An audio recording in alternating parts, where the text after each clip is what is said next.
Good morning. Good morning. Good morning. Praise God. Hallelujah. Are you happy? Are you happy?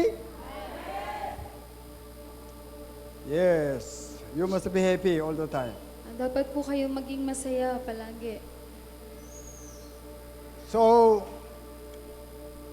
we are in the series of prayer. Tayo pa rin po ay nasa serye ng panalangin. We studied what is erotao and aiteo. At nagsimula nga po tayo kung ano po yung erotao at aiteo. Sino alam what is aiteo? Sino po yung nakakaalam kung ano po yung aiteo? Raise your hands up. Okay. Thank you. Then we move to the Matthew chapter 6 verse 6. At pumunta nga po tayo doon sa Mateo chapter 6 verse 6. Then Matthew chapter 6 verse 6 said, when you pray, come into the room. At sinabi nga po sa Mateo chapter 6 verse 6 na kung kayo po ay mananalangin, dapat na kayo po ay pumasok sa silid. So how we can come into the room? At paano po tayo makakapasok sa silid? We have to find out door. Kailangan po nating hanapin yung pintuan. So door is Jesus Christ. At yung pintuan nga po na yon ay si Hesus Kristo. When you accept Jesus Christ, you will be killed. Kapag tinanggap niyo po si Hesus Kristo, kayo po ay mamamatay. Amen. Okay? If you are not be killed, then you cannot pray. Dahil kung hindi ka mamamatay, hindi ka po makapapanalangin.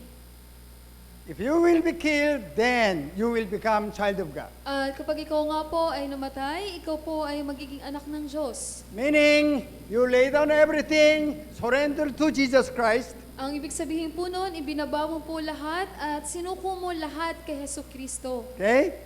Then you will call Jesus, you are my King, my Savior. At tatawagin mo nga po si Jesus na ikaw ang aking hari at tagapagligtas. Then you will call God, Father. At tatawagin mo ang Diyos na Ama.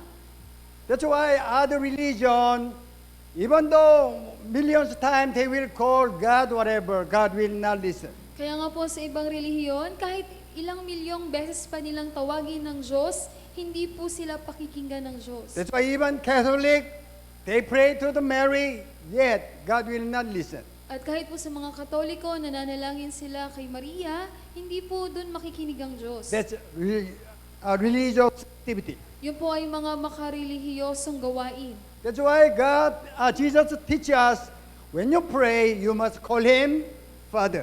Kaya nga po, tinuruan tayo ni Jesus na kung kayo ay mananalangin, tawagin ninyo siyang Ama. Father will not listen to anyone. Yung Ama, hindi siya makikinig kanino lang. Father only listen to His children. Ang pakikinggan lamang ng Ama ay ang kanyang mga anak. Amen. That's why if you didn't become child of God, your prayer still useless. Kaya kung ikaw ay hindi pa po anak ng Diyos, lahat po ng inyong palalangin ay baliwala. Only children of God can pray. Tanging ang mga anak lamang po ng Diyos Then ang call- maaaring manalangin. Then call God Father. At tumawag sa Diyos na Ama. So we studied what is the gate, door. At napag-aralan nga po natin kung ano po yung pintuan. Then we are moved to other topic, what is room. At pupunta naman po tayo sa ibang usapin kung ano po ba yung silid. Even last week we studied what is room. At maging po noong nakaraang linggo, pinag-aralan din po natin kung ano po yung room o silid. Still, we didn't dig out deeply yet. Pero hindi pa po natin nahuhukay ng malalim. Maybe today we will expand some more areas to understand what is room. Siguro po ngayong araw, mas palalawakin pa po natin yung ilang mga bahagi kung ano po ba yung silid. So last week we studied our topic was a still room. Noong nakaraang linggo din po, yung usapin din po ay tungkol sa room o silid. Then subtitle was knowing we are the dust. At yung subtitle nga po ay ang malaman na tayo po ay mga alako. Today is second. At ngayong araw po, pangalawang beses. Actually, even this morning we sang the grace, Amazing Grace. At sa katunayan, maging ngayong umaga, inawit po natin yung kanyang kamangha-manghang habag. We didn't experience what is really grace yet. Pero hindi pa po natin nararanasan kung ano nga po ba yung tunay na habag. That's why still we tasted His presence. At patuloy nga po, natikman pa lang natin po ang kanyang presensya. We tasted His love. Natikman pa lang natin ang kanyang pag-ibig. That's why we have tears in Kaya our meron eyes. po tayong mga luha sa ating mga mata.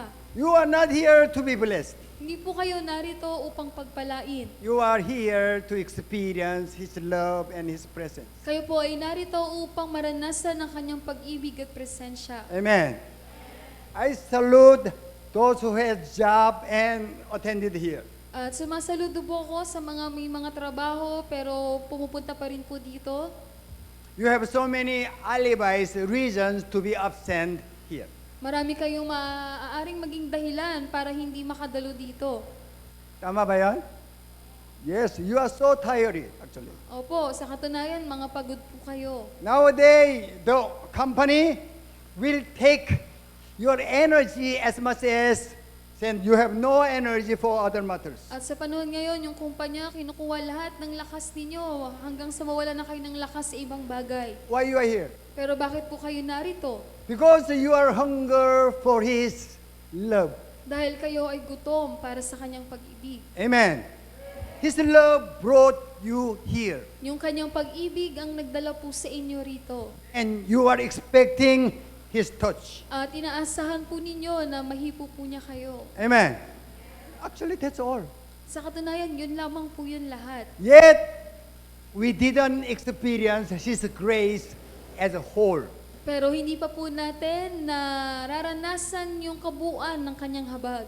We'll review some matters of last week message. Magbabalik na po tayo sa ilang mga bagay nung nakaraang linggong mensahe. When we talk about room, we have to understand the structure of temple.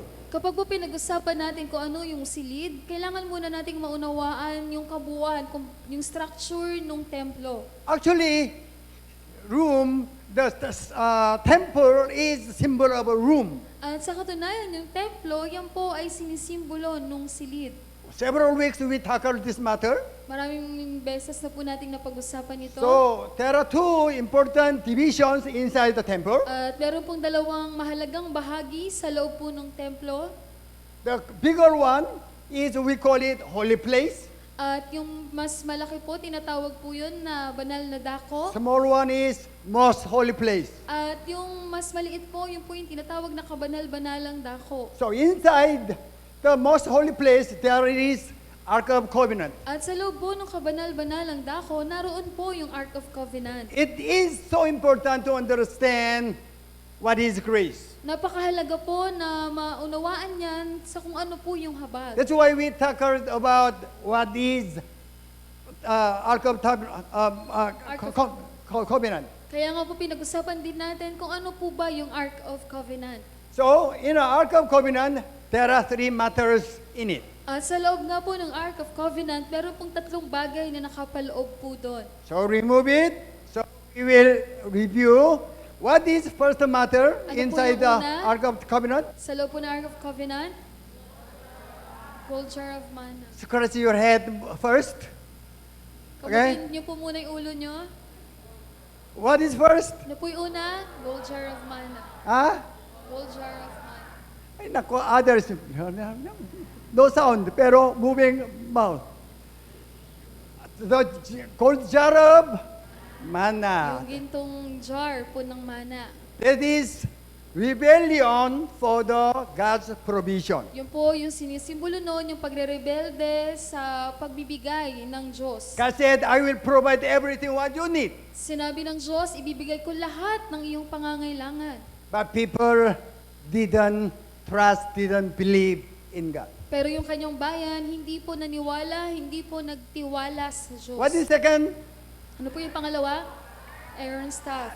Aaron's staff. Yun. What is the meaning of Aaron's staff? Ano po ibig sabihin ng tungkod ni Aaron?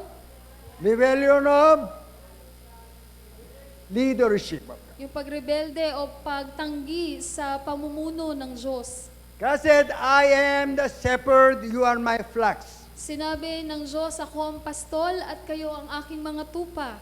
That's why you must trust me, my leadership or guidance. Kaya dapat pagkatiwalaan ninyo yung aking pamumuno o aking paggabay. But Israel people didn't trust God, didn't follow God. Pero yung mga Israelita, hindi sila nagtiwala sa Diyos, hindi sila sumunod sa Diyos. Third matter, Yung pangatlo po, 2 stones of tablets of covenant. 2 tablets of Covenant. covenant. Yung dalawang bato po ng covenant. That is God's standard. Yun po yung standard ng Diyos. I am holy, then you have to check yourself. Compare with me, you must be holy. Ako ay banal, tignan ninyo ang inyong mga sarili at ikumpara ninyo sa akin, dapat kayo din ay banal. Three matters showed that what we are. Yung tatlong bagay po na yan, pinapakita po niyan kung ano po tayo.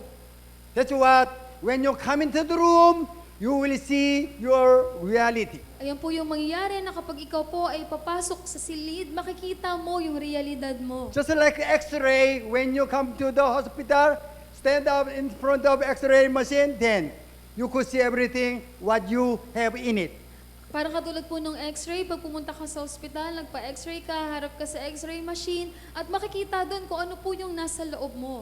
Then we studied Isaiah chapter 6, chapter 6, verse 1 to 6. At pag-aralan din po natin yung tungkol sa Isaiah chapter 6, verse 1 to 6. It shows, Isaiah chapter 6 showed that what will happen when you face God by yourself. At pinapakita po sa Isaiah chapter 6 kung ano po yung mangyayari sa iyo pag nakaharap mo mismo, ikaw mismo yung Diyos. Then Isaiah confessed, "Oh to me." At sinabi nga po ni Isaiah, "No to me." We didn't come to that point yet. At hindi pa po tayo nakakarating sa ganong pagkakataon. Actually, I will talk about this matter more, more anyway. At sa katunayan, mas pag-uusapan pa po natin yung tungkol po dyan. Nobody judged Isaiah. Wala ni sino man yung naghatol po kay Isaiah. When he stood, he saw the God, then he knew what he is really. Nung siya po ay nakatayo sa harapan ng Diyos, nalaman lang niya kung ano po siya, kung sino siya. Face to face, when you come into the room, you will see. Kapag po kayo ay pumasok sa silid, harap sa harap, makikita niyo po. Yes. That's what God wants actually. Yun po yung nais ng Diyos sa katunayan. You must know your reality. Kailangan mong malaman kung ano yung realidad mo. Let me talk about Apostle Paul. Pag-usapan naman po natin si Apostol Pablo. Who was he? Sino po ba siya? He was persecutor, Siya po ay manguusig. right? Then he was so educated people. At siya po ay may pinag-aralan. But Acts chapter 9, he tried to go to the Damascus. Pero sinabi sa Gawa chapter 9, nung siya ay papunta sa Damascus, Suddenly he saw bright light. at bigla siyang may nakitang maliwanag. Then he fell down on the ground. At siya po ay napatalisod sa lupa. Nobody put him down to face to ground. At wala pong nagtulak sa kanya para po mapatira pa sa lupa. As he heard sound and light, then he fell down on the ground. Pero nung narinig niya at nakita niya yung malaking liwanag po na yun, bigla na lang po siya nagpatira pa sa lupa. Then he heard the sound, Paul, Paul, why do you persecute me? At bigla na nga lang po niyang narinig yung tunog na, Saul, Saul, bakit mo ako inuusig? Almost same situation as Isaiah. At halos po parehas na sitwasyon na nangyari po kay Isaiah. Apostle Paul met Jesus Christ personally. Si Apostol Pablo, nakatagpo niya si Hesu Kristo ng personal. Yes, he didn't see him, Opo, hindi man niya nakita sa mata, but he felt the presence of Jesus. pero naramdaman niya yung presensya ni Jesus. Then, what happened to him? At ano pong nangyari sa kanya? He put everything what he had at the back, lahat ng meron siya, isinantabi po niya. Then, he make his decision to follow to Jesus Christ. At gumawa siya ng desisyon na sumunod kay Jesucristo. He didn't think about what I will do for my possessions. Hindi niya inisip, anong gagawin ko sa aking mga ari-arian? He didn't consider what he has as nothing. At hindi rin niya tinuring yung meron siya na wala. As long as you will meet God face to face, then you will make your own decision. At basta po nakatagpo mo ang Diyos ng mukha sa mukha, gagawa ka ng sarili mong desisyon. Then you will not think about anything, but you will ask first question. At hindi mo na iisipin yung ano mga pangbagay, kundi itatanong mo yung unang tanong. What do you want me to do? Ano po yung nais mong gawin ko? Only one question. Isang tanong lang po. I know you now. Nakikilala na kita ngayon, I know myself now. at ngayon nakikilala ko na rin ang aking sarili. I cannot do anything. Wala akong kayang gawin. Only I can do submit to you.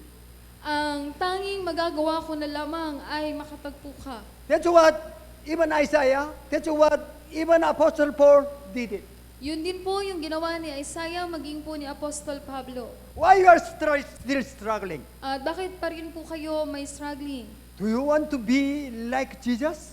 Gusto niyo po ba na maging katulad ni Jesus? Yes, everybody say, Father, I want to be like Jesus. Opo, lahat nais na magsabi, Ama, nais ko maging katulad ni Jesucristo. Only one answer. Pero isang sagot lang po. As long as you meet God personally, then you will be like Jesus. Basta makatagpo mo ang Diyos sa personal, ikaw po ay magiging katulad ni Jesus. When Isaiah saw God's vision, Noong nakita ni Isaiah yung vision sa Diyos, he knew his reality. nalaman niya kung ano yung realidad niya. Knowing reality, what is in other word? Ano po yung malaman mo, yung realidad mo sa ibang salita? If you scratch 2 times your head, maybe you could remember. What is the other word knowing reality? Ano po sa ibang salita, yung malaman mo, yung realidad mo? There are some. Meron pong ilan. First one is the prodigal son said, come to his senses. Unang-una po, yung sinabi ng alibugang anak na siya po ay natauhan, nag-come to his senses. He thought about he could do everything by himself. Naisip niya noon na kaya niyang gawin lahat ng ayon lang sa sarili niya. Finally, he knew he cannot get any small amount of food for his life. Pero sa huli, nalaman niya na hindi niya kayang makahanap ng kahit isang pagkain lang para siya ay mabuhay. To Isaiah, Isaiah knew his reality. At kay Isaiah, nalaman po niya yung kanyang realidad. Even Apostle Paul, when he met Jesus personally, he knew himself. At maging po kay Apostol Pablo, nung nakatagpo niya si Jesus ng personal, That's nakilala why- niya yung kanyang sarili. That's why all the time, Father God told us, you must come into the room. Kaya nga po palagi sinasabi sa atin ng Amang Diyos na pumasok ka sa silid. As long as you come into the room, face God, face to face, then you will not look for anything. At basta ikaw ay pumasok na sa silid, nakaharap mo ang Diyos na mukha sa mukha, hindi ka na maghahanap pa ng iba pang mga bagay. You will trust God. Pagkakatiwalaan mo ang Diyos. Then, you know what is grace. At malalaman mo kung ano yung habag. That's what we talked about last week. Yun po yung pinag-usapan natin ng nakaraang linggo. Experience of grace. Yung maranasan po yung habag. You will know you are enemy of God. Malalaman mo na ikaw po ay kaaway noon ng Diyos. You must be punished. Na dapat ikaw ay parusahan. Yet as Isaiah was forgiven, you were forgiven. Pero katulad kung paano pinatawad si Isaiah, ikaw din po ay pinatawad na. Amen. We already memorized Ephesians chapter 2, 8, and 9. Kabisado na po natin yung nasa Efeso chapter 2 verse 8 and 9. We are saved by His grace. Na tayo po ay naligtas sa pamamagitan ng kanyang This one habag. only, but not here. Sa isip lamang po, pero hindi pa po natin nararanasan. When you face to face, nobody will teach you, but you will know what is grace. Pero pag nakaharap mo ang Diyos ng mukha sa mukha, wala nang magtuturo sa'yo, kundi ikaw mismo mararanasan at malalaman mo kung ano po yung habag. We sang the amazing grace. Inawit po natin yung kamanghamangang The one who habag. composed that song, not yet, he didn't face to face God yet. Yung gumawa po ng kanta na yon, hindi pa man niya nakikita ang Diyos sa mukha. We sang several times Amazing Grace. Maraming beses na po natin inawit po yung kantang yun. But still, as I told you, we didn't give up our own everything. Pero patuloy sinasabi ko sa inyo, hindi pa natin na isusuko lahat ng meron tayo. Other word, we didn't be like Isaiah. Sa ibang salita, hindi pa po tayo naging katulad nung kay Isaiah. We didn't be like Apostle Paul. Hindi pa rin po tayo naging katulad ni Apostol Pablo. That's why still we didn't experience what is grace yet. Kaya nga po, masasabi na hindi pa po natin nararanasan yung habag. That's why we must experience of God. Kaya nga po, kailangan nating maranasan ng Diyos. Then, suddenly, automatically, naturally, everything will be upside down. At bigla-bigla, sa natural, automatic, bigla po tayong magbabago. You will not do anything, any religious activity. Hindi ka nagagawa ng anumang bagay o mga makarelihiyosong bagay. I will tell you one example. Sasabihin ko po sa inyo yung isang halimbawa. You have 10 billion utang. Na halimbawa, meron kang 10 bilyong Okay? utang. Everybody, you have 10 billion utang. Lahat po kayo, meron pong 10 bilyong utang. Money lender told you, your utang canceled. Tapos yung nagpautang sa inyo, sasabihin, wala na yung utang nyo. How many of you can earn 10 billion pesos for your lifetime? Ilan po sa inyo yung kayang kitain yung 10 bilyon habang kayo ay nabubuhay? Nobody. Wala po, sino man. He said, your debt was canceled. At sinabi nga niya na wala na yung utang mo. What will you say? Ano po sasabihin mo? Maybe you will not ask him what I will do. Siguro po hindi mo na siya tatanungin, ano yung dapat kong gawin? But you will do your best to pay back his heart, his forgiveness. Pero ikaw, gagawin mo lahat ng makakaya mo para lang maibalik sa kanya yung binigay po niya sa iyong kapatawaran. Amen. If you don't know the value, 10 billion, then you will not say thank you to the money lender. Pero kung hindi mo alam yung halaga ng 10 bilyon, baka hindi ka nga din magpasalamat sa kanya. What was the faith of Abraham? At ano po ba yung naging pananampalataya ni Abraham? How he offered his son Isaac. Paano niya naalay yung kanyang anak na si Isaac? Where comes from his faith? Saan po ba nanggaling yung kanyang pananampalataya? How he could offer his son? Paano niya nagawang ialay yung kanyang anak? Because he met God. Dahil po nakatagpo niya ang That Diyos. is only source amazing things. Yun lamang po yung naging pinagmulan ng mga kamanghamanghang bagay. That's why when you come into the room, you will know who is God. Kaya pag ikaw ay pumasok sa silid, makikilala mo kung sino po ang Diyos. Then you will know who you are. At malalaman mo, makikilala mo rin kung sino Then ka. how you are saved. Kung paano ka nailigtas. We are so boastful. Tayo po, napakayabang po natin. It seems we are humble, Na animo, mapagkumbaba tayo. but still, as long as we didn't lay down everything what we have, still we are so boastful. Pero patuloy po, hanggat hindi pa po natin na ibababa lahat ng meron po tayo, mayabang pa rin po tayo. This one, here I am, send me. At ito po, narito po ako, This isugo mo. is not simple word. Hindi po yan simpleng mga God salita. didn't ask him, who will go? You will go. Hindi po sinabihan ng Diyos si Isaiah na pumunta ka rito, pumunta ka doon. But as long as Isaiah heard, oh, it's time to pay even small amount of his grace. Pero nung narinig yun ni Isaiah, nasabi niya, ito na yung pagkakataon para ibalik sa kanya kahit yung maliit na bahagi lang. That's ng why as kanyang long habag. as you will meet God, you have one word only. Kaya basta po nakatagpo mo na ang Diyos, may isang salita ka lang. What do you want me to do? Ano po yung nais mong gawin ko para sa'yo? How many times you pray that word? What do you want me to do? Ilan pong beses po ninyong nasabi sa panalangin yung salitang yon? Ano This yung is- nais mong gawin ko? This is confession of kingship. Ito po ay pagsasabi ng kung sino po yung Amen. nagmamayari sa'yo.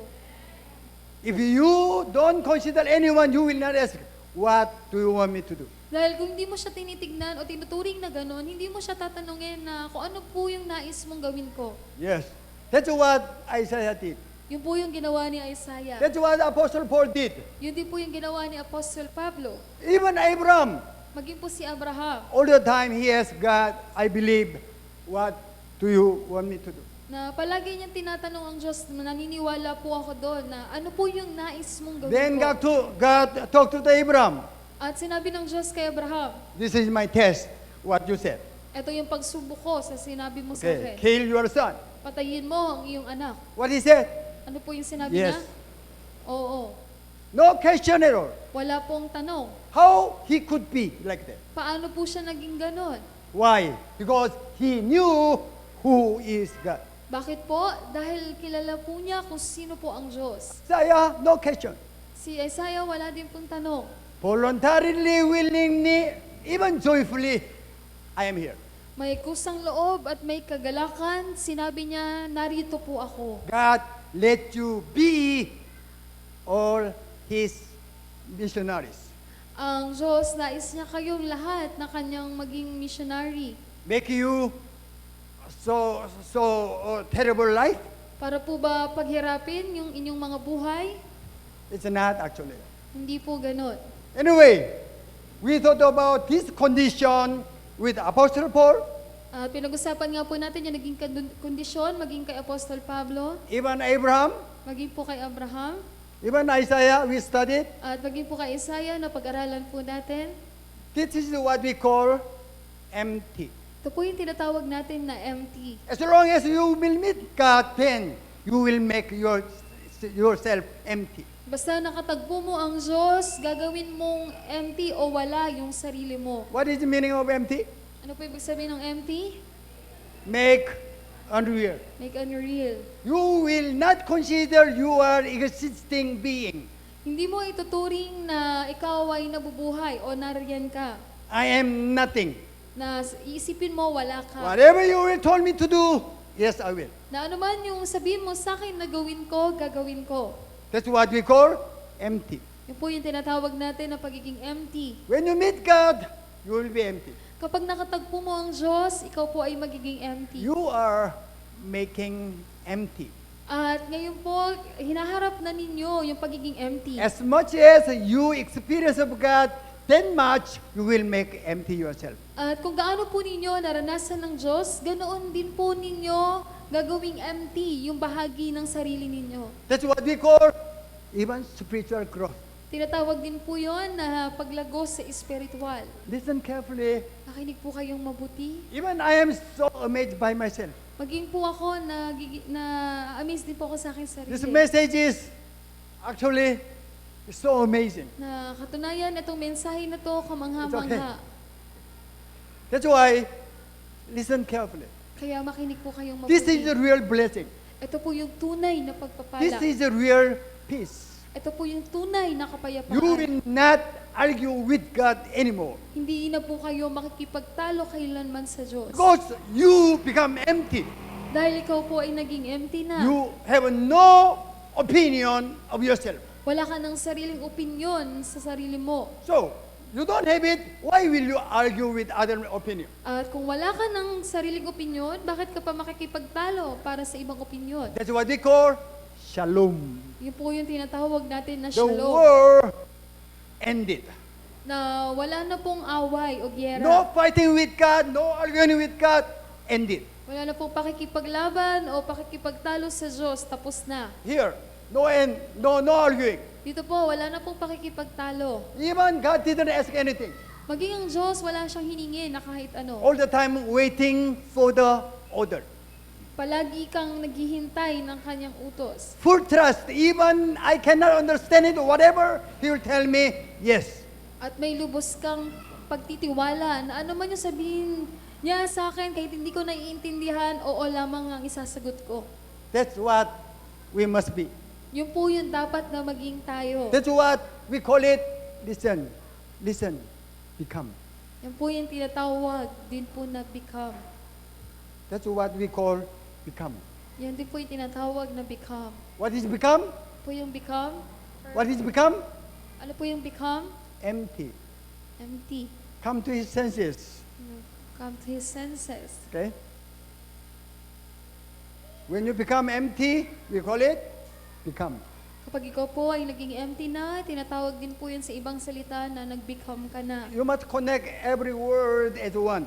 Kailangan po mabigyan ninyo ng koneksyon lahat ng mga salita bilang iisa. So, I will connect this matter with prayer.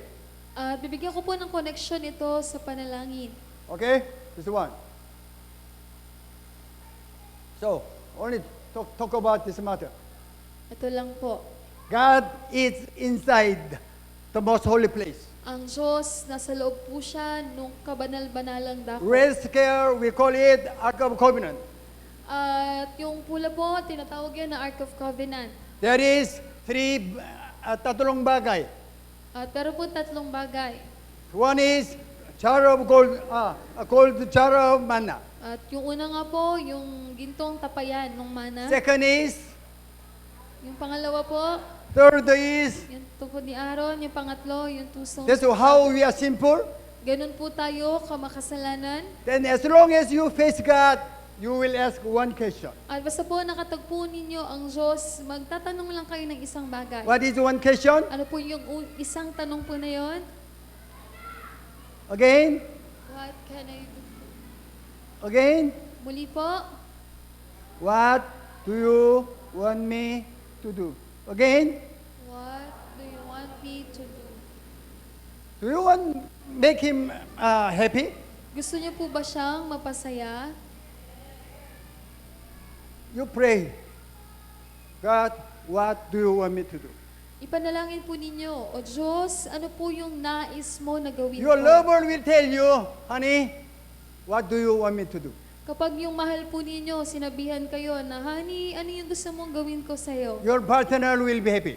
Yung partner mo, magiging masaya po siya. Amen. Even children will talk to the parents. Mommy, Daddy, what do you want me to do for you? Maging po, kung yung anak, tatanungin nila yung kanilang mga magulang, na nanay, tatay, anong gusto niyo pong gawin ko para sa inyo? No complaint at all. Na walang pagrereklamo. Daddy, Mommy, what do you want me to do for you? Na, nay, tay, anong gusto po ninyo gawin ko para sa'yo? If you don't love, you will not say. Kung hindi kayo nagmamahal, hindi niyo po yun masasabi. If you want to pray, Father, what do you want me to do for you?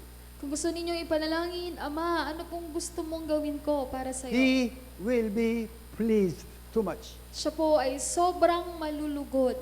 If you don't love Him, you will not say. Pero kung hindi niyo po siya mahal, hindi niyo po yun masasabi. Still, you must pray, God, Father, what do you want me to do? Patuloy po, dapat ninyong mapanalangin na, Ama, ano pong nais mong gawin ko para sa iyo? Tagalog. Can you say Tagalog? What do you want me to do in Tagalog? Ano pong nais mo na gawin ko? Kasi go. Ano pong nais mo na gawin ko? Kasi go. Ano pong nais mo na gawin ko? As long as you pray, very one sentence prayer, still that is enough. At basta po, kahit yung isang pangungusap lang na yon, yung ipanalangin ninyo, sapat na po yun. What do you want me to do? Ano po yung nais mo na gawin ko? Yes. You will not think about, do you need something, whatever? You will not do that. Hindi mo na iisipin na may kailangan ka ba o ano pa man yan? Okay. This one. What do you want me to do? At ito po, ano po yung nais mo na gawin ko? When you face God, you will know why God made you. At kapag po nakatagpo mo ang Diyos, malalaman mo kung bakit ka po nilikha ng Diyos. How God made you. Kung paano po kayo ginawa ng Diyos. Even what happened to you. At maging po kung ano po yung nangyari sa inyo. Then how God saved you. At kung paano din po kayo iniligtas ng Diyos. We were sinners, we were enemy of God, we heard of it, but you will experience of it. Tayo po ay makasalanan, tayo po ay kaaway ng Diyos. Narinig po natin, pero dyan mararanasan po natin. I think Tagalog away is not fit with the word of enemy. At saka tingin ko po yung salitang kaaway sa Tagalog, hindi po yun sapat sa salitang enemy. Away is quarreling or fighting.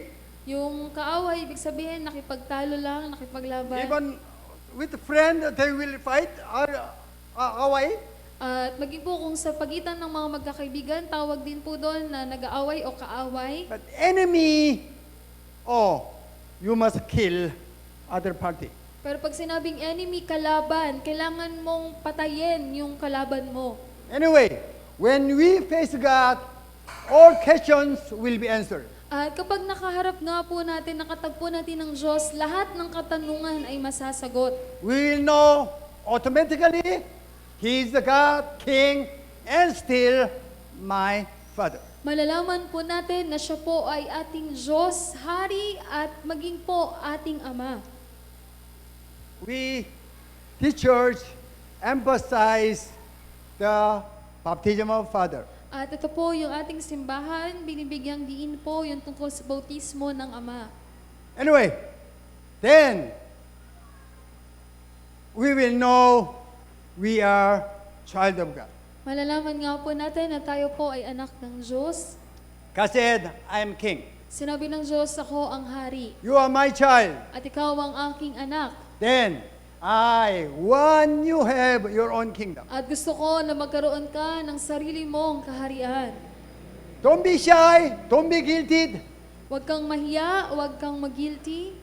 I will tell you my original plan for you. Sasabihin ko sa inyo, sa iyo, yung original na plano ko para sa iyo. You are my child. Ikaw ay aking anak. I restore my original plan for you. At ibinalik ko na yung original na plano ko para sa My iyo. original plan is let you have your own kingdom. At yung original na plano ko ay magkaroon ka ng sarili mong kaharian. You will be king too, Ikaw din ay magiging isang hari. as I am king. Katulad kung ako ay isang hari. If you are child of king, automatically you will be king, or when you are child, you are prince or princess. Kapag ikaw ay anak ng isang hari, kapag bata ka pa, tawag sa'yo prinsesa o prinsipe. When you grown up, then you will be king or queen. Pero pag ikaw ay lumaki na, ikaw ay magiging hari o kaya naman reyna. Amen.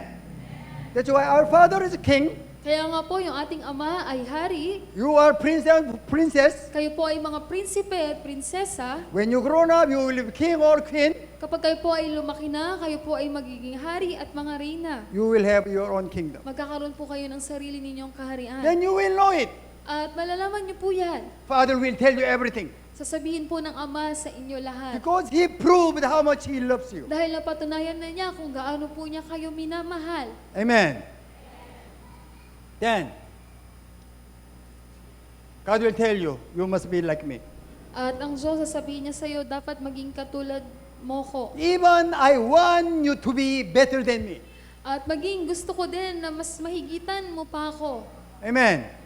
That's heart of parents. Yan po yung puso ng isang magulang. Amen. When you saw your children, you will expect, you must be better than me. Na kapag tinitignan ninyo yung inyong mga anak, iniisip mo na mas higit sila kaysa sa inyo. God is perfect. That's why He said, you must be like me. Ang Diyos ay perpekto, kaya sinabi niya, dapat kayo ay maging katulad ko. The last verse of Matthew chapter 5, God is perfect, you must be perfect. At sa huling verse nga po sa Juan chapter 5, ang Diyos ay perpekto, kaya naman kayo din ay dapat maging perpekto. That's the Father's heart. Yan po yung puso ng Ama. That's my Father's heart for you. Yan po yung puso ng aking Ama para sa inyo. So that you will have the best kingdom as I have. Nang sa gayon, kayo ay magkaroon ng pinakamagandang kaharian katulad ng meron ako. When you will know it? Kailan niyo po yan malalaman? When you face God face to face. Kapag po na kaharap niyo ang Diyos ng mukha sa mukha. Yes. That's why God said, even you must become, other word, you must be perfect as I am perfect. Kaya sinabi po ng Diyos na dapat po kayo ay maging become, sa ibang salita, kayo po ay maging perpekto, katulad kung paano ako ay perpekto. As long as you will become like me, then you will live like me, you will act like me. At basta ikaw ay naging katulad ko, ikaw ay mamumuhay ng katulad ko, at ikaw ay kikilos ng katulad That's what ko. we understood, likeness, image and likeness. Yun po yung pagkakaunawa din natin na tayo po ay nilikha lang ayon sa kanyang wangis at tulad. That's why whatever God will do, we, children of God, will do too. Kaya anuman po yung ginagawa ng Diyos, tayo rin po ng kanyang mga anak ay gagawin din po natin Then yun. God said, you will show me what I am. At sinabi nga po ng Diyos, maipapakita mo sa akin kung ano ako. What do you call it? Like father, like son. Ayun po yung tinatawag na kung ano yung tatay, yun din po yung anak When niyang when you lalaki. see son, you will know who is father. Kapag nakita ninyo yung anak, makikilala din ninyo kung sino yung tatay. That's what God wants. Yun po yung nais ng Diyos. When you see people, you, then they will know who is your father. Na kapag kayo po ay tinignan ng mga tao, makikilala nila kung sino po ang ama. Because you are reflector of father. Dahil kayo po yung taga-salamin kung sino po ang ama. Please say reflector. Sabihin niyo po, reflector. Once again, reflector. Reflector. Just like a mirror. Parang katulad po nung salamin. When you stand in front of the mirror, you will see reality, same as you. Na kapag umarap ka sa salamin, makikita mo yung realidad. Katulad mo, ikaw mismo. Showing what He is, we call it glory. Yung maipakita po natin kung sino siya, tinatawag po yun na kaluwalhatian. Showing who is God is glory. Ang ipakita kung sino po ang Diyos, yung kanyang kaluwalhatian. You will live like me, you will act like me, then people will know who is God through you. Ikaw ay mamumuhay katulad ko, ikaw ay kikilos katulad ko, makikilala ng tao ang Diyos sa pamamagitan mo. We are connecting some other words together now. At binibigyan natin connection po yung ibang mga salita ngayon.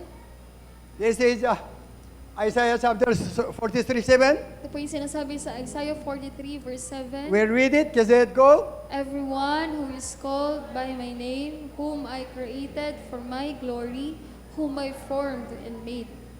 Why God made you?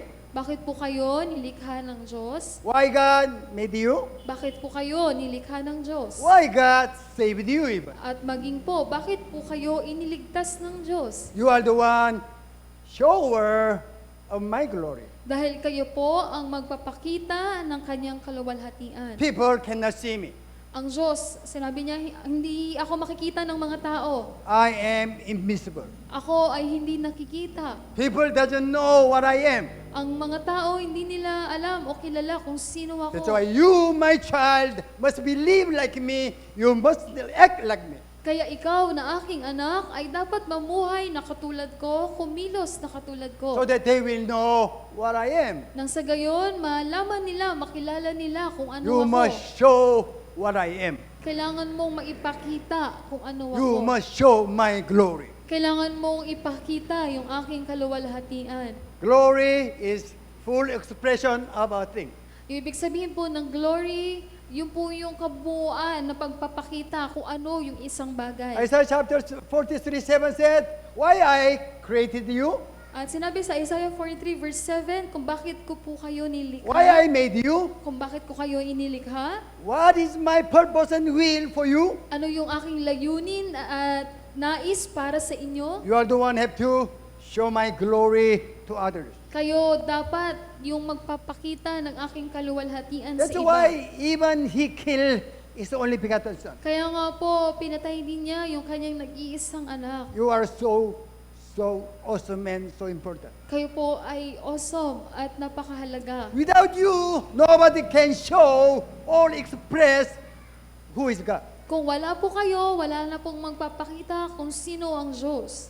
That's why God paid the price of Jesus Christ for saving you. Kaya nga po, ang ibinayad ng Diyos ay si Hesus Kristo upang kayo po ay mailigtas. Actually, up to this point, Sa katunayan hanggang dito po. anyway, I don't know how will God will connect this message together. Hindi ko po alam kung paano po bibigyan ng connection ng Diyos yung mga mensahe na to. This is our big topic for our sermon. Ano po yung pinakamalaking usapin po sa ating mensahe? Prayer. Panalangin. Again? Prayer. Prayer. That's why even I told you we studied Aiteo and Erotao. Kaya nga po sinabi ko sa inyo na napag-aralan din natin kung ano yung Aiteo at Erotao. Even we studied the room, gate, etc. At napag-aralan din po natin kung ano yung silid at yung pintuan at yung iba pa. Now, we prepare some matters, not whole actually, but prepare some matters to interpret the Lord's Prayer. At kaya po, hinanda natin yung ibang mga bagay, hindi man kabuuan, para po ma-interpret natin kung ano yung Lord's Prayer. First, Matthew chapter 6:9, how we could start our prayer. Una po, yung sinasabi sa Mateo 6 verse 9, kung paano tayo magsisimula sa panalangin. We read it. Kasi go. This, then, is how you should pray. Our Father in heaven, hallowed be your name. Let me ask you one question. Tanungin ko po kayo ng isang tanong. If you are convinced God is your Father, what will happen to you? Kapag kayo po ay may kumpiyansa o kumbinsido na ang Diyos ay iyong Ama, ano pong mangyayari sa inyo? Will you fear something?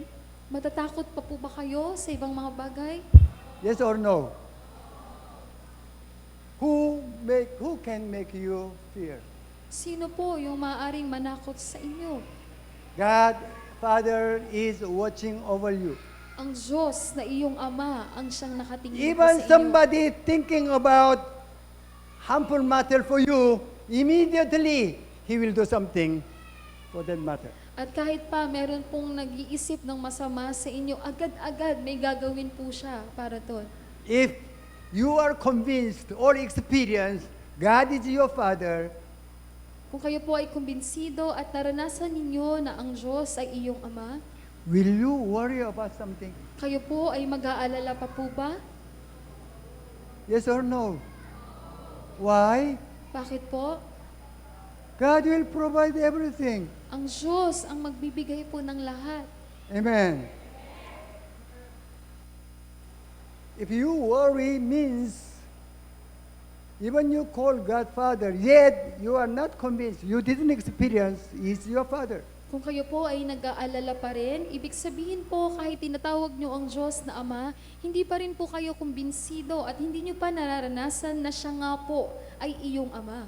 When you experience God is your Father, we call it baptism of Father. Kapag naranasan po ninyo na ang Diyos ay iyong Ama, tinatawag po yun na bautismo sa Ama. Then you will be free from anything on the earth. At kayo po ay magiging malaya sa anumang mga bagay sa mundo. Even you are disabled, whatever, somebody will, oh, disabled, you will not be pressed down. Kahit pa po ikaw ay may kapansanan, tas may nangasara sa'yo, may kapansanan ka, hindi ka po maaapektuhan. Your appearance, physical appearance, doesn't matter. Yung itsura mo, wala ka pong pakialam. You will be so proud of being a child of God. At ikaw po ay magiging proud bilang isang anak ng Diyos. That's why when we talk about even one word, the Father, oh, we have no enough time. Kaya nga po, pag pinag-usapan natin, kahit isang salita lang, yung salitang Ama, hindi po sapat yung oras. Almighty God is my Father. Yung makapangyarihang Diyos, ang aking Ama, Who can look down at me? sino yung maaaring magbaba ng tingin sa Who akin? can point me out?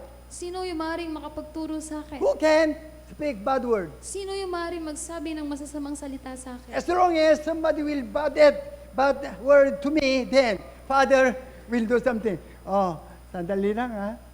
Basta may nagsabi ng masamang salita sa akin, yung ama yung may gagawin, wait lang, sandali lang. It's so amazing. I cannot explain to you everything. Sobrang kamangha-mangha po, hindi ko rin po kayang maipaliwanag. Think about Abraham still. Isipin niyo rin po si Abraham. He was a free making decision even. Siya po ay malaya din kahit sa paggawa ng desisyon. No struggling for making decision. Wala pong paghihirap sa paggawa ng desisyon. Simple life. Simple yung buhay. What Bible says, you must say yes or no. Anong sinabi sa Biblia? Isasagot mo lang, oo o hindi. Amen. When God asks you, only one. Yes. Kapag kayo po ay tinanong ng Diyos, isa lang yung dapat sagot, oo. Even though you didn't understand it, whatever, just say yes. Na unawaan mo man o hindi, umuo ka lang. I know why you ask me to do. Alam ko kung bakit mo yan pinapagawa sa akin. You will never do harmful masters to me. Kailanman hindi ka gagawa ng masamang bagay para sa akin. How can I trust? Paano ako makakapagtiwala? I know you kill your only son for me. Alam ko, pinatay mo yung nag-iisang anak mo para sa That's akin. why I trust you. You will never do harmful matter to me. Kaya pinagkakatiwalaan kita na hindi ka gagawa ng mga bagay na ikasasama ko. And hallowed be your name. At yung hallowed be your name. That's what I explained to you. Ito po yung pinaliwanag ko sa inyo. You are my reflector. Ikaw yung aking taga-salamin. You are the one shower of my glory. Ikaw yung magpapakita ng aking kaluwalhatian. Okay?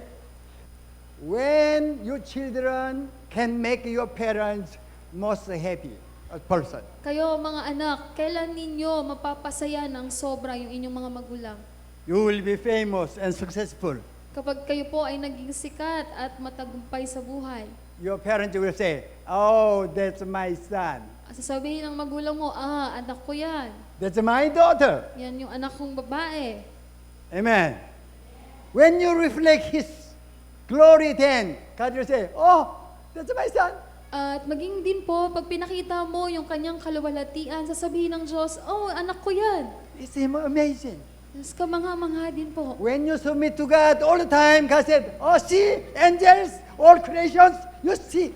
That's my son. At maging po, pag sumunod kayo, lagi sa Diyos, sasabihin ng Diyos, oh, mga anghel, nakikita nyo ba yan? Anak ko yan. Ask Him, God, Father, what do you want me to do? Tanong niyo po yan sa Kanya, Amang Diyos, ano po yung nais mo na gawin ko? Then next is verse 10. At sumunod po yun sa verse 10, Your kingdom come, your will be done on earth as it is in heaven. yung iyong kaharian ay pumarito at yung nais nawa ang siyang maganap katulad dito sa lupa, katulad dyan sa langit. We know it. Alam na po natin yan. Several times even we pray it. At maraming beses na rin po nating ipinanalangin. Okay? Then, following is, Give us today our daily bread, and forgive us our debts as we also have forgiven our debtors. walang bibig yon. Okay, 13. Kasi go. And lead us not into temptation, but deliver us from the evil one. So review time. Pagbabalik tanaw po, This is not prayer. ito po hindi po yan panalangin. Or this is the prayer. O panalangin po ba yan? What is your understanding? Ano po yung kaunawaan po ninyo? Is it prayer or not? Ito po ba ay panalangin o hindi po? This is one. Prayer or not? Ito po, panalangin po ba yan o hindi po? Prayer. Yung nagsasabing panalangin po yan, Hindi prayer. hindi po panalangin. Hindi ko alam. Tomorrow I'll tell you, Pastor. Bakit gano'n? I already explained to you. Pinaliwanag ko na po yan sa inyo. This one. Remember? Ito po, naalala niyo po ba? You don't? What is it? Aorist. Aorist, imperative, active. Yun po. Yung aorist, imperative, active. It's not prayer. Hindi po yan panalangin. What? Ano po yan? Doxology means Doxology, it's short. Can you read it? कैसे को? a short hymn or song or poem praising God sung or said as part of a Christian church service. That's why aorist imperative active meaning contains past, present, and future. Ang ibig sabihin po nun, yung pangungusap po na yon, yung grammar na ginamit doon, yung aorist imperative active, nakapaloob doon yung nakaraan, kasalukuyan at yung hinaharap. It is expression of what He is. Ito po ay pagpapakita kung ano po ang Diyos You provide my needs. na ibinigay mo noon yung aking mga You are pangangailangan. providing my needs. At ngayon, ibinibigay mo yung aking He will pangangailangan. do, you will provide my needs. At ibibigay mo pa yung aking pangangailangan. That's what we call it, doxology. Kaya tinatawag po yan na doxology. This is not asking, Father, give us our daily bread. No, it's Hindi not. po yan paghingi na, Ama, bigyan mo kami ng aming kakanin sa araw-araw. You did it, Ginawa mo, you are doing, ginagawa mo you will ngayon, do it. at gagawin mo pa rin. What we call doxology. Ang tinatawag po doon ay doxology. That's why it is not prayer. Kaya hindi po yan panalangin. This is not prayer. Hindi po yan panalangin. Already we studied. Pag-aralan na po natin yan. Okay? That's why I will remove. Kaya alisin ko na po. Also, verse 9 is not also prayer. Maging po yung verse 9, hindi po yan panalangin. Yes, it is a part of prayer, Opo, bahagi ng panalangin. but it is not aiteo. It's not asking. Pero hindi yan aiteo, hindi yan paghingi. Only proclaiming you are my Father. Yan po ay pagpoproklama lamang na ikaw ay aking ama. Why I need to pray? Because I have to glorify you. Kung bakit ko kailangang manalangin, dahil kailangan kitang luwalhatiin. That's why only prayer is, your kingdom come, your will be done. Kaya ang panalangin lamang po dyan, ang iyong kaharian ay pumarito at maganap nawa ang nais mo. When I prepare the sermon, usually I'm so amazed. At kapag ako po ay naghahanda ng mensahe, madalas po na mamangha po ako. This one cannot come out from my head. Ito po, hindi yan lalabas sa isip ko lang. Nobody told me. Wala pong sino man nagturo sa akin. I sabi. never think about. At hindi ko rin po naisip yan. But when I sit down to prepare, Pero nung pag ako ay uupo na para maghanda, I just made it. na gagawa ko na lamang po. That's why firstly, I'm the one blessed too much. Kaya unang-una ako po muna yung pinagpapala ng sobra-sobra. Father, thank you. Ama, salamat po. So, only one prayer. Kaya isa lang po yung panalangin doon. Your kingdom come, your will be done. Na pumarito ang iyong kaharian at maganap nawa ang iyong nais. Can you think about what is familiar with this matter? Naiisip niyo po ba kung ano po yung pamilyar na bagay po dyan? Matthew chapter 4:7. Yung nasa Matthew chapter 4 verse 7. Repent, For the For kingdom of kingdom of heaven is near. na kayo ay magsisi, magrepent dahil malapit nang pumarito ang kaharian ng langit. Anyway, this is only one prayer. Ito lamang po yung panalangin. Father, I want your kingdom come. Ama, nais ko na pumarito ang iyong So help me to do so. Kaya tulungan mo ko na magawa po That's yun. what you promised to me before I ask you to give. Yun po yung pinangako mo sa akin na bago ko paman hingiin sa'yo, That's bibigyan what we mo. call aiteo. Yun po yung tinatawag na aiteo. Okay? This is how you should pray. Ganito po dapat kayo manalangin. So prayer, we already knew only one. Your kingdom come, your will be done. Alam na natin na isa lang yan, na pumarito ang iyong kaharian at magawa nawa ang iyong nais. Oh, we read it. Kasi go. Prayer is only one. Sandali, it's the last slide. We read together with loud voice. Kasi go. Pray is only one, which is kingdom, that His will, constitution, system will be applied. Only one prayer. Isa lang pong panalangin. God didn't ask you to pray everything. Hindi po sinabi sa inyo ng Diyos na ipanalangin niyo lahat. That's why I told you, you ask, pray. Father, what do you want me to do? Kaya nga po, ang sinabi ko sa inyo na isa lang yung ipapanalangin nyo, Ama, ano po yung nais mo na gawin ko? This is how we will show His glory. Ito po yung paano natin ipapakita yung kanyang Okay, will Him kaluwalhatian. come? So it is my glory. Ito po yung aking kaluwalhatian. So prayer is matter of kingdom and His will. Ang panalangin po ay tungkol sa kanyang kaharian at nais. As long as we do His kingdom come, His will be done, and we said, showing glory. At basta po, nagawa na natin, ganap na yung kanyang kaharian at kanyang nais, tinatawag yun na yun po yung kanyang kaluwalhatian. Okay? Then, prayer. Okay. Pray for Oh. Aiteo, Aiteo, kingdom, His will. Fulfillment of prayer is showing His glory. naintindihan po ba? Amen. You are so blessed. Kayo po ay napakapalad. It's amazing message. Ito po ay kamangha-manghang mensahe. It's really amazing message. Ito po ay tunay na kamangha-manghang mensahe. Not only for you, but for myself, it's so amazing message. Hindi lamang po para sa inyo, kundi maging sa akin. Napaka-kamangha-mangha po niyan. Okay? Let's all stand. Tayo pong lahat ay magsitayo. Hallelujah. We studied what is prayer. Pinag-aralan po natin kung ano po ang panalangin.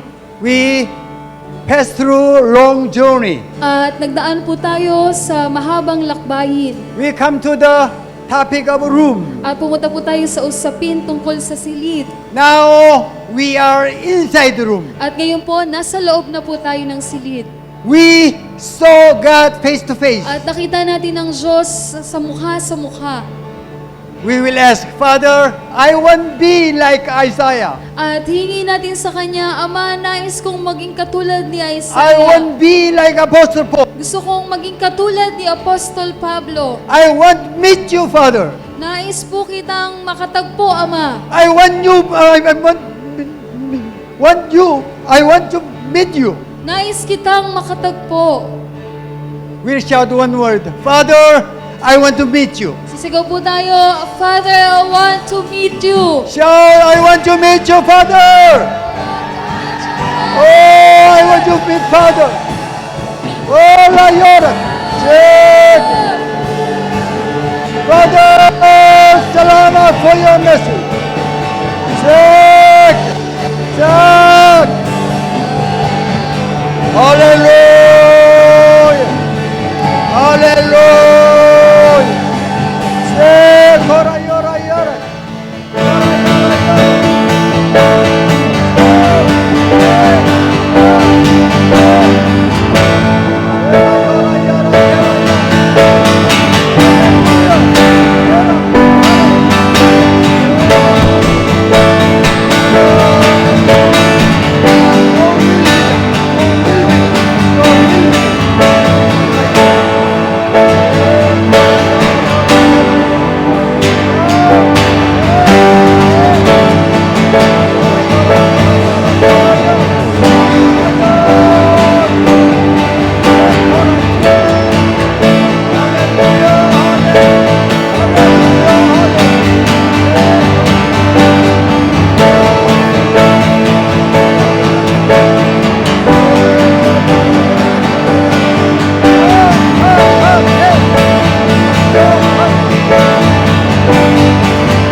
Oh, Father, we thank you for your word, for your plan for us, for your glory, Father. Hallelujah. Salamat. Salamat, Ama, para sa iyong mensahe. Hallelujah.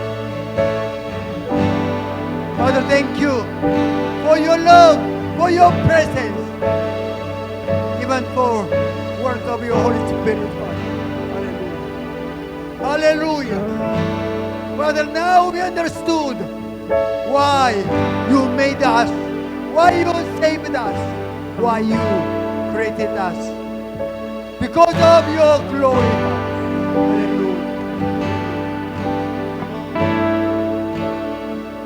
May the grace of Jesus Christ, our Lord and Savior, the one who become perfect example, even empty.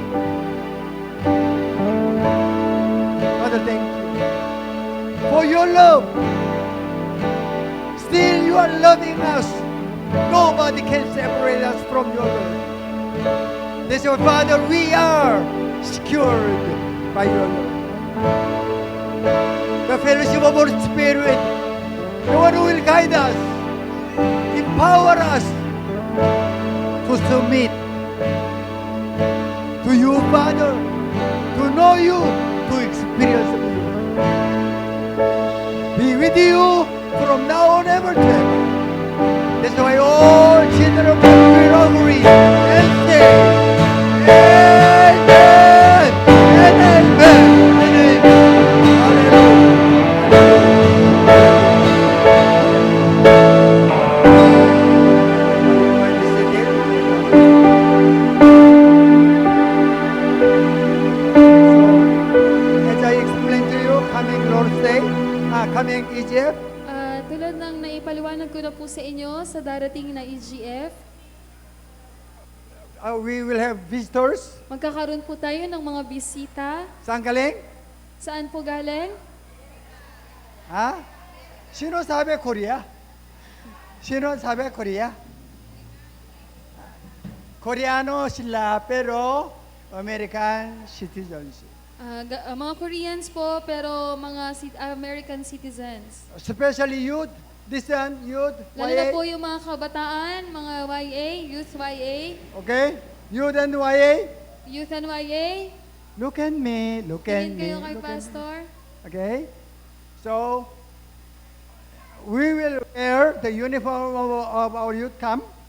Isusuot natin yung uniform ng youth camp. If you need help of church to let you attend, we are willing to give you letters from the church to your parents. Kung gusto ninyong tulungan kayo ng simbahan para magpaalam sa inyong mga magulang, pwedeng gumawa ng sulat. Okay? So, ask us to prepare the letters for your parents. At hihiin nyo na lang sa amin kung kailangan nyo po ng sulat para sa inyong magulang. Also, Linggo will attend. At maging po sa linggo, pupunta din po sila. Also, they will do English camp for the LK. At may gagawin po silang English camp para sa mga LK. Okay? So, I ask you to pray for them matters. At hinihiling ko po sa inyo na ipanalangin din po ninyo yon. Thank you.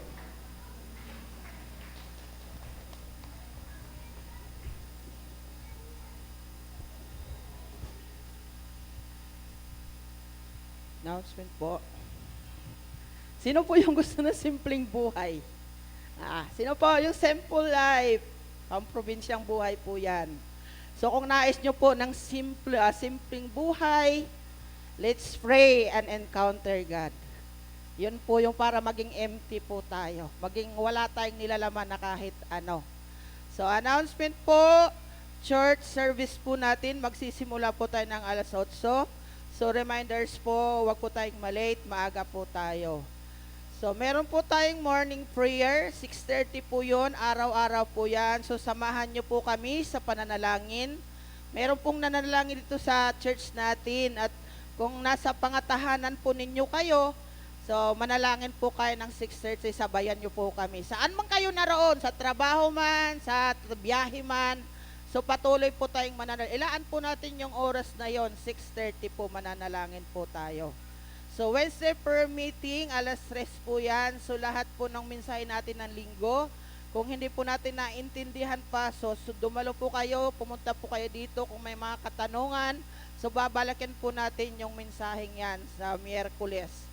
So yung ating pong gawain ng LK 10:30 po, so patuloy po yung aming pag-i-encourage na kung may mga kabataan po tayo 13 pababa, ipadala po natin dito. Pasamahin po natin sila sa gawain ng LK.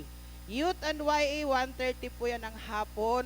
So kadalagahan at kabinataan naman po yan. So kung may mga anak po tayong dalaga at binata, so wala pong limitado sa edad yan. So ipadala po natin sila dito. So yung ating EGF to is coming Friday na po. So lahat po ay dapat dumalo. Naintindihan po ba? Ayan. So patuloy po kaming nagpapasalamat sa nagdadala ng 100 na bigas. Maraming salamat po. So kung hindi po kayo nagdala, magdala na po tayo. Lahat po yan ay napunta po sa ating mga kapatid na nangailangan. So maraming salamat po. See you po next Lord's Day at sa Friday po.